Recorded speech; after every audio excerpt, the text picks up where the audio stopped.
Yo, buddy, the movie review is here.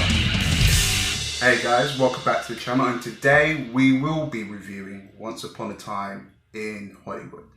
Now, with this film, it's very interesting because, just before I start talking about the film, this will be a mullet style review, meaning that there will, for the first segment of this, will be a review, and near the end will be spoilers. So I'm just giving you a heads up, but don't worry, I will notify you as we go along.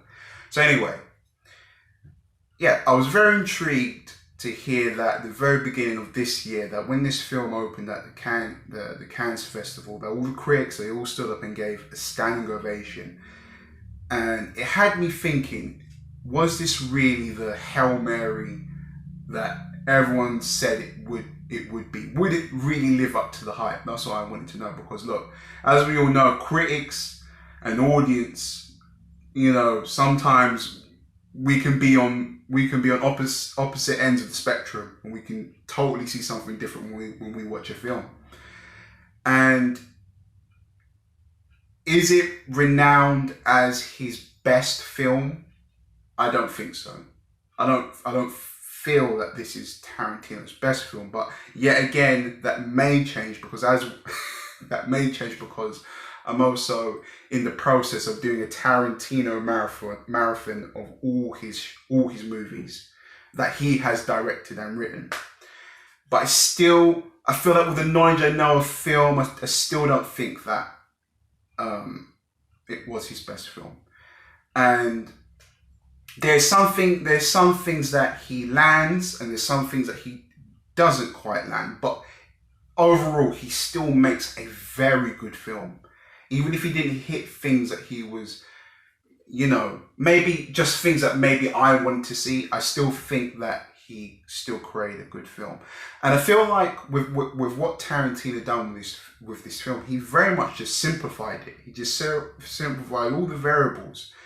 He completely, in a way, he kind of shelved,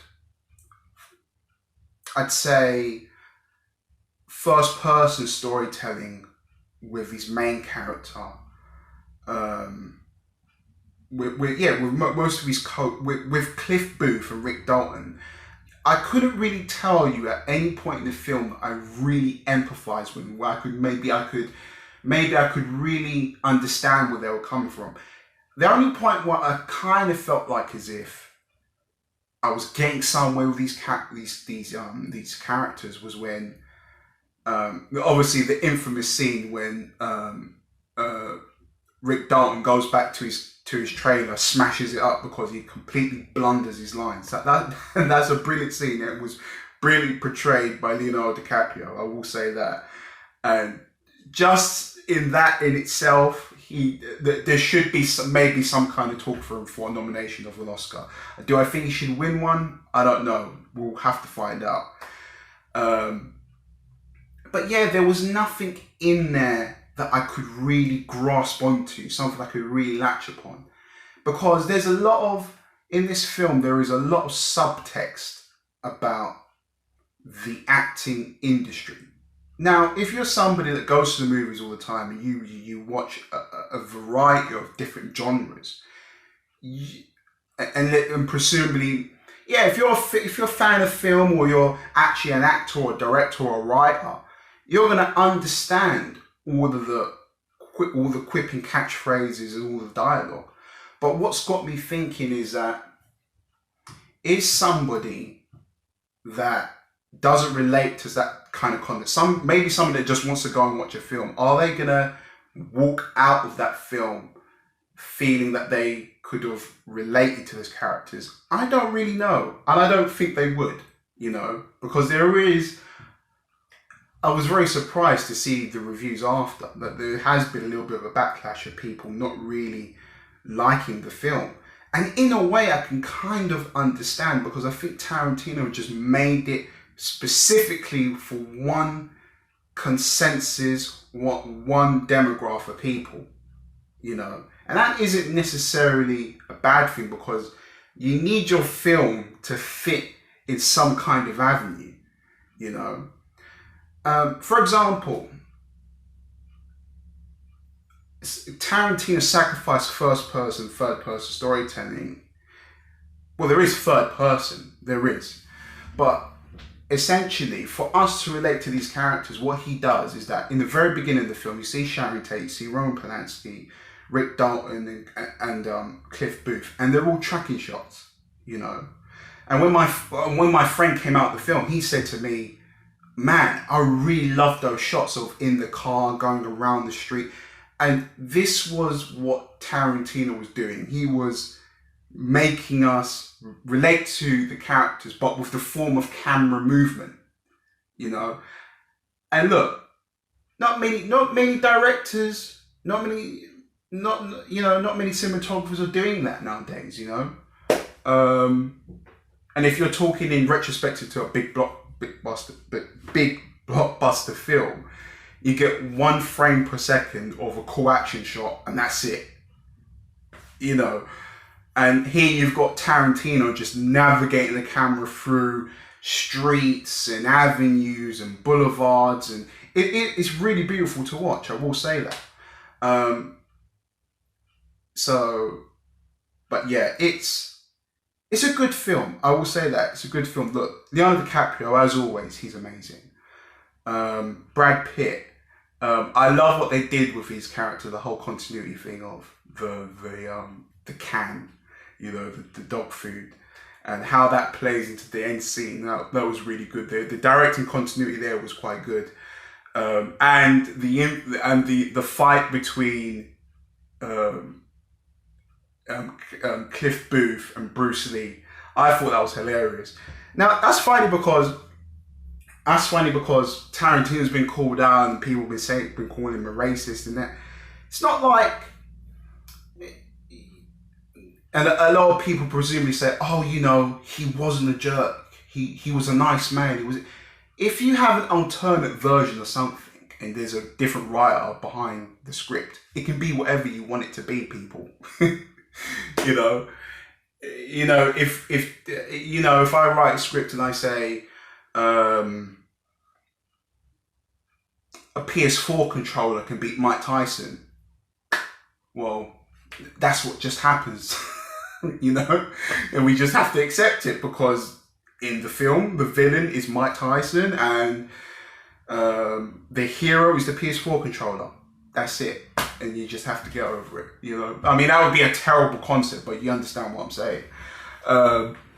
But yeah, now I think I'm gonna have to get onto a little bit of spoilers. So if you have not seen Once Upon a Time in Hollywood, you're a gem, you're beautiful, you're handsome, you're sexy, and please come back to see the other half of spoilers.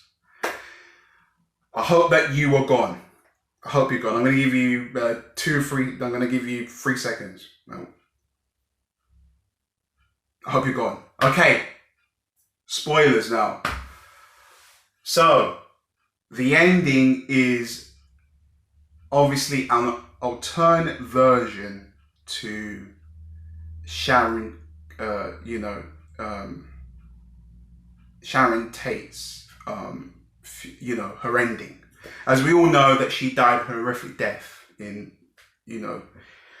Hollywood. But what I loved about that, it kind of makes sense with what Tarantino was just trying to show us. Because he wanted to represent Sharon Tate in a life where he wanted to fulfill her life with light and joy, and that was very interesting because usually we get when we are in a Tarantino film, things get very crazy and things get very exuberant very quickly, as we all know. And the fact that he was willing to do a 180 to benefit, Sharon Tate's her future was kind of beautiful in a way, because if you look at Hollywood, I mean, Hollywood has completely, I'm sorry, but they've completely retconned her story, with violence and death and destruction. And here you got the Tarantino's who's in a sense pretty much known for those traits. and he does a 180, you know. It feels like an alternate timeline. What if Hollywood decided to fight back? That's what I took away from the film, you know. So therefore, you didn't need a first person or third person narrative if that is the story. If Hollywood fights back to the forces of evil, you know, fights against Helter Skelter and brings them down. It's, in a way, in a crazy elaborate way, it works, you know. But yeah, guys, I will be giving this film, this is hard now. Listen, I'm going to have to watch this film again, and I will do. But as it stands, I'm going to go for a very healthy 7.5. But yeah, that concludes this video. If you've enjoyed it, just before that, please put in the comment section, what did you think of Once Upon a Time in Hollywood? Did you think it was brilliant, or did you think it was dog doo-doo? Let me know. But as always, thank you for your continued support. Like, comment, subscribe. I'll see you next one.